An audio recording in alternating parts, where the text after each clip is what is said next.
So in this video, we're going to be talking about the deadly break within the Roman nobility that was, in a way, epitomized by the most provocative leader of the populares, Gaius Marius.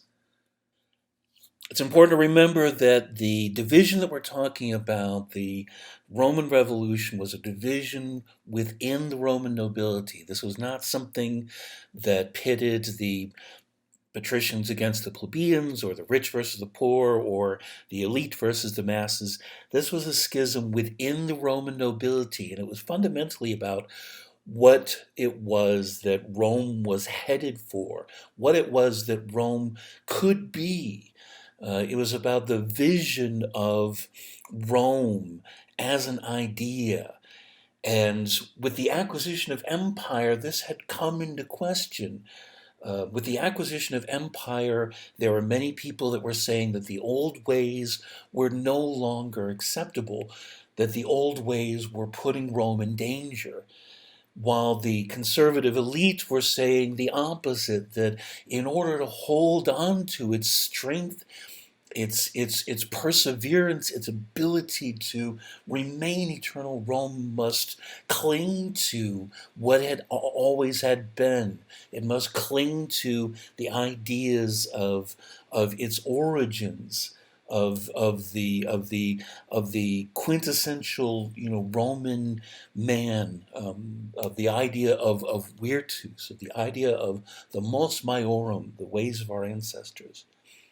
And so this comes down to two fundamentally incompatible visions of what it means to be Rome and what it means to be Roman, between, on the one hand, the populares, and on the other, the optimates. The populares being the group that were seeking a new way, a new path, a way forward into what Rome was becoming. The optimates, those who call themselves the members of the best families, which means most noble, most original, most ancient. Optimates meaning the best ones, literally. These are the families of the best breeding that consider themselves to be most important to Rome's history, most entitled to have a say about it. The optimates holding on to the old ways and as being essential for Rome's survival. What this boils down to is a question of what the Roman citizens are going to believe in. And the populares say that they can no longer believe in the systems and institutions of the Roman Republic, because these are no longer reliable. That Rome needs to be defended by those who have proven themselves capable of defending it, of championing it. That the people should believe in the people that have demonstrated their worthiness of being believed in. That the Romans should place their faith and trust in great men who are worthy of that trust. This, of course, is contrary to very old traditional ideas of the faceless collective rule of the Republic that is championed by the conservative elite. This is the conservative elite, the optimates, are talking about holding on to faith and trust in institutions and systems and being skeptical of individuals. And this conflict, this division, is very tied into the Senate. For the optimates, the Senate is the epitome of the way that things have been and should be, a collection of austere and experienced and worthy men who share the responsibility for Rome and who have always acted as the custodians of Rome's interests collectively, without seeking fame or glory. The populares see the Senate as holding on to power on behalf of the few, and and actively oppressing the voice of the masses. And this is the appeal that they make to the citizen body. That the Senate is actively hostile to the masses because they are seeking to protect their own privilege. It's very easy to come up with names attached to the populares because these are people that are about investing faith and trust in individuals. And so we have people like Tiberius and Gaius Gracchus, Gaius Marius, and then later on Julius Caesar and Octavian. The last three are very closely connected in a way that we'll talk about later. It's not so easy to have individuals that are associated with the optimates because the optimates are about the old ways, about collective rule, about the original idea of the republic, being skeptical of individuals gaining preeminence. And so, ironically, there are a few people that stand out as optimates mostly because they are unusual. And so, in particular, Sulla is the best known of the optimates, which should be a contradiction in terms. Sulla is a maverick amongst a conservative elite, and the rest of the senators don't know quite what to do with him. Metellus Numidicus is Marius's enemy, but he's very famously not famous. And not well known, so this is a little bit more on par with what we should be seeing. Cato the Younger was Julius Caesar's enemy, and he stands out mostly because there were so few men like him left by the time Julius Caesar rose to power. So the optimates and the Senate are very closely bound up together, and one of the things that's happening during this time is that the Senate is taking on a more active role, trying to be aggressive in maintaining the adherence to the old ways, in maintaining the way that things are supposed to be, and as a result of that, attacking the populist movement directly and aggressively and violently. It's this set of actions that brings about the death of Tiberius and Gaius Gracchus, because the Senate and the optimates are becoming more aggressive, more on the offensive to hold on to what Rome is supposed to be in the face of this danger posed by individuals like the Gracchus brothers and Gaius Marius, who seek attention, who seek the faith in an individual. This is an anathema to the conservative elite. And so they are acting out. They are passing beyond crossing the line and doing whatever is necessary. And ironically, this means breaking a lot of rules and customs in order to preserve the core of what Rome is supposed to be. One of the things that's integral to this is the Senatus Consultum Ultimum, the Senate's ultimate decree, which first finds its being mentioned during the time of the Gracchus crisis, and is used in particular against Gaius Gracchus, and several times more over the ensuing 100 years. It's used against Julius Caesar. It's used on a number of occasions in which the Senate wants to mark out a particular enemy. And what the Senatus Consultum Ultimum is the Senate passes a resolution calling upon the consuls to take whatever action is necessary to preserve the Republic. And that's all it is. Remember, the Senate has no power, no ability to make laws, no right to grant this blank check. It is simply a resolution on behalf of this advisory body but this advisory body has a great deal of social authority. And so it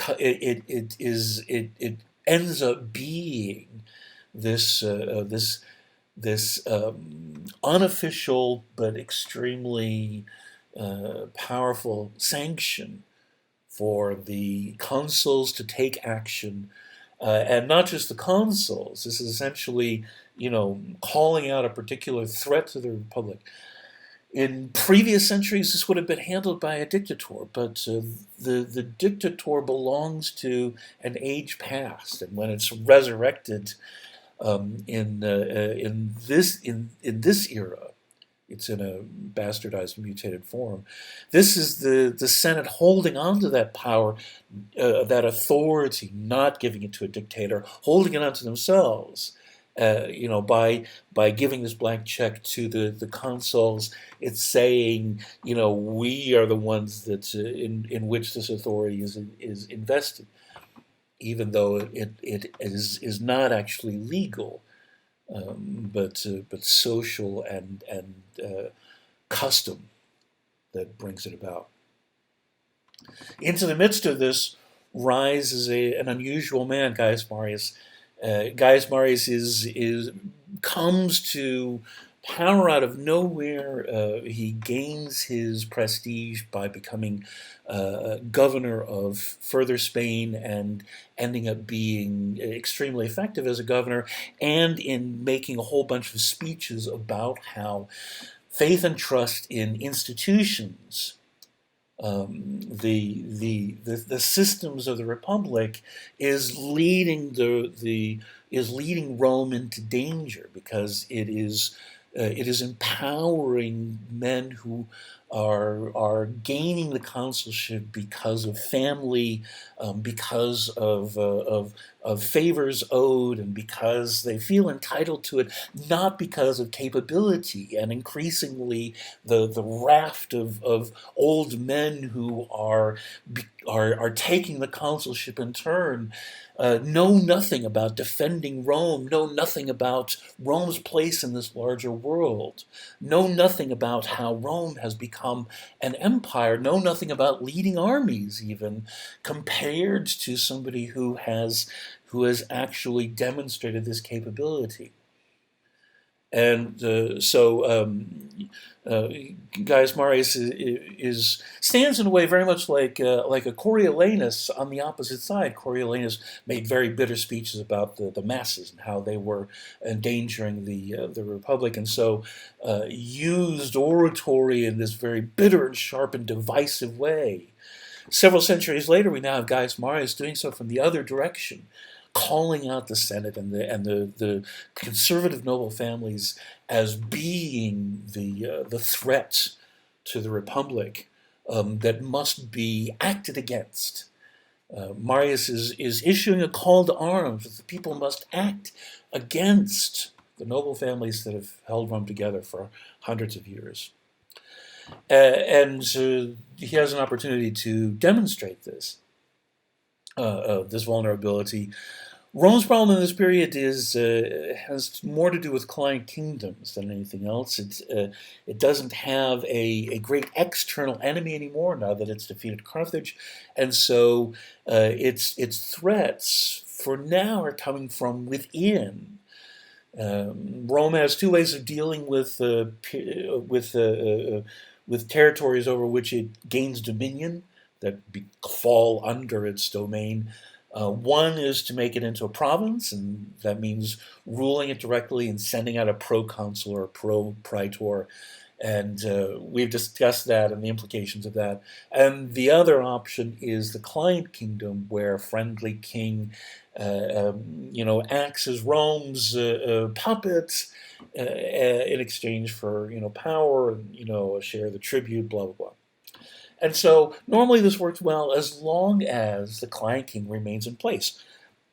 The problem is that on a number of occasions there is an uprising or a usurpation in which someone seizes the kingship in a client kingdom on a platform of of enmity against Roman overlordship. And this happens in Numidia, where a king, a cousin of the king named Jugurtha, takes the kingship and massacres a whole bunch of Romans and Italians in the city of Cirta. And this provokes a Roman response. The Romans have to go to war, but the Numidian army under Jugurtha wages war in a very guerrilla sort of way. The Romans aren't accustomed to marching their legions through the rolling sands of deserts into which the Numidian army is accustomed to disappearing, and so what seemed like it should be a very straightforward war that should have been resolved quickly, instead ends up dragging on for several years. And the populares, and especially Marius, are making speeches this whole time about how incompetent the ruling nobility is, and in particular the governor that is in charge of Numidia and this war effort, the proconsul Metellus, is a demonstration, an exemplar of everything that's wrong with the old system. That he's incapable of undertaking an effective and concise war. And so Marius knows about this because he has been assigned as a junior officer under Metellus, and so Marius is campaigning to get himself elected consul. He begs leave from Metellus to go to Rome and campaign. Metellus refuses. He claims that he will let Marius go and run for consulship in the same year as his teenage son, which is a huge joke of an insult, putting Marius's campaigning off for many years. Marius manages to get elected anyway through the power of his faction and the popularity that he's amassed. Already he has this reputation as the champion of the people against the nobility. And so as consul, he takes over the war in Numidia and immediately almost ends it. And he ends it through subterfuge. He ends it through being able to capture Jugurtha and have him brought before him in chains, as you see here in this illustration, brought before him in chains and put an end to the war. Essentially, his lieutenant, ensures that Jugurtha is invited to dinner by a neighboring king who is now in Rome's pocket. And so as soon as Jugurtha shows up for dinner, he's arrested and hauled away. And that's the end of it. On the strength of this, Marius proves the difference between a competent general that you can have faith in as an individual versus the grinding gears of the institution and system that keeps putting people that aren't worthy in power as consuls and generals and governors. And this is put further to the test by an extreme crisis that develops while Marius is still wrapping up the war in Numidia, which is that there are two massive German nations on the move, marching through Europe, and they're headed for Italy.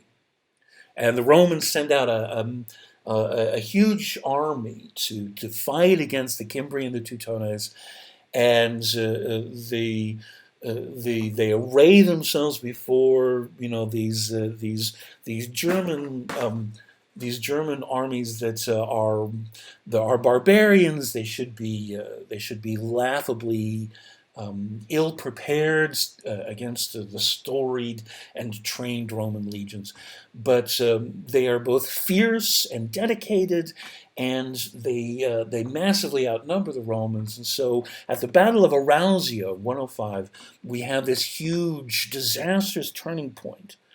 At the Battle of Arausio, this is a key moment. where the Roman army is routed and a great deal of it is destroyed. And part of this is due to sheer incompetence.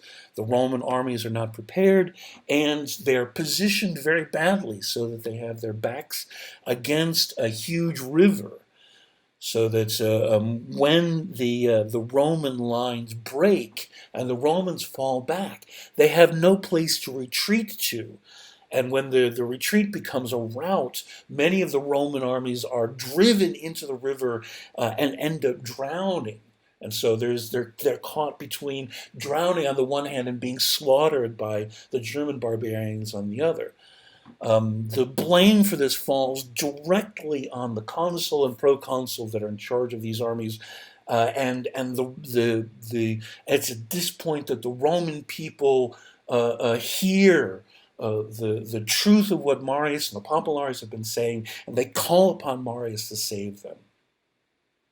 And so Marius ends up being elected consul again, as savior of Rome, to lead Rome's armies against the Germans, and he is able to do so. This is such a massive effort that he keeps being reelected consul over and over again, 5 times in a row, even though this is against the law. You're not allowed to be consul unless 10 years have passed since your last consulship. But the Romans have invested their faith and trust in Marius as a leader and as a general. He has the support of the people and the support of the armies. Marius' successes have a great deal to do with a number of factors. He is, in fact, a brilliant general. He's also made a number of reforms to the Roman army. Most notably, he gets rid of the pack train, so that the soldiers have to carry their own supplies, which actually makes the Roman legions much more nimble, much more able to move, even though the soldiers are carrying more on their backs. The lack of a pack train means that they are much more versatile. And so the soldiers joke about this, and they call themselves Marius's mules. But this is an effective reform to the army that lasts. Another reform is that he develops a new form of javelin, where the tip breaks off after it's found its target, so that one of the big problems with the javelin is, okay, you throw it at your target, and then the person on the other side now has your javelin, and they can use it against you. Marius gains a great deal of credit for eliminating that possibility. Perhaps even more significantly, Marius develops the eagles as the central fixture of the Roman legion. This is a standard on which is affixed a silver eagle, and below this are the pennants of the legion and the motto, SPQR. But that eagle is a very powerful focal point for a legion's identity. And it's reinforced by the fact that this is a religious object, which means that it carries a sacred weight with it, which has a gravitational effect on centering the legion's identity on that eagle and breaking their identity, the rest of their identity, with anything else. So the eagle is a hugely transformative change to the way that the legions are thinking of themselves. Perhaps most dangerously, in order to be able to put together a army to fight against the Cimbri and the Teutones, Marius runs right up against the recruiting problem that had led to the whole mess with the Gracchus brothers in the first place, which is that there were fewer and fewer available Roman citizens that met the property requirement. And so there are fewer and fewer people that were in those five classes that were eligible to serve as Roman soldiers. Rome had partly gotten out of that by joining the Italian allies their to their legions. So you'd have Roman forces on fighting alongside Italian forces, and so you wouldn't need quite as many Roman citizens. But Rome is so in need of legions to protect its provinces and to fight in its wars, and the number of Roman citizens that are available to fight in wars that live on land in Italy is shrinking. And so, and a number of them, were already engaged in Numidia, had already died. Many had died at Arausio, and so the need was great to create a new army immediately after the bulk of Rome's forces had been wiped out and destroyed. And so Marius' solution to this was very simple and revolutionary, which was to eliminate the property requirement. He creates armies not out of propertied citizens from the five classes that meet the property requirements. He creates his armies out of the head count, the people that fall below that property requirement and aren't listed in the census and are only counted. So this is a huge shift, a huge paradigm shift in the Roman military, and it has very profound effects because propertied soldiers are fighting, at least in part, for their property. That's one of the reasons why there's a property requirement. These people that have property are stakeholders. They're fighting to defend the land that they hold around the city of Rome. And what's happening now is that the nature of war has shifted. The nature of what Rome is fighting for has shifted. You're no longer fighting directly for the land of the city of Rome, first of all. But when you have a headcount army, people made up of, this is not just the poor. This is also artisans and skilled laborers from the city. This is all kinds of people that don't happen to have a lot of property. Of various kinds. Some of them, just landless poor, but others of different walks of life. And so, what happens when you have a headcount army is that they're not returning back to their lands. They're not looking ahead to their life after the army, where they have their a foot in their old life. They have an anchor that takes them back to their land. Headcount army is looking for the general to take care of them during their service, but especially afterward, to give them a place to go. And so the headcount army is more dependent upon the general, looking to the general, seeing the general as beneficial to them. Their identity, their focus, their loyalty is fixed in the general of their army. And their identity as a legion, all of that serves to separate the legions from Marius onward, to separate the legions from the city of Rome.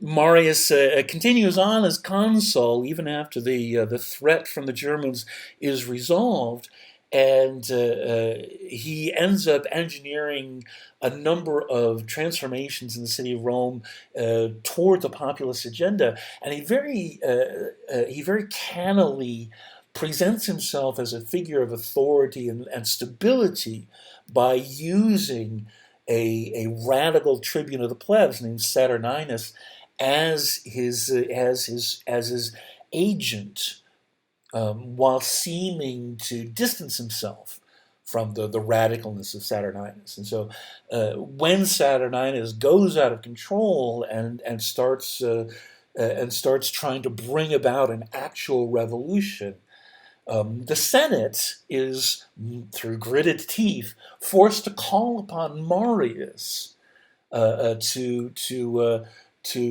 repress the insurrection caused by Saturninus.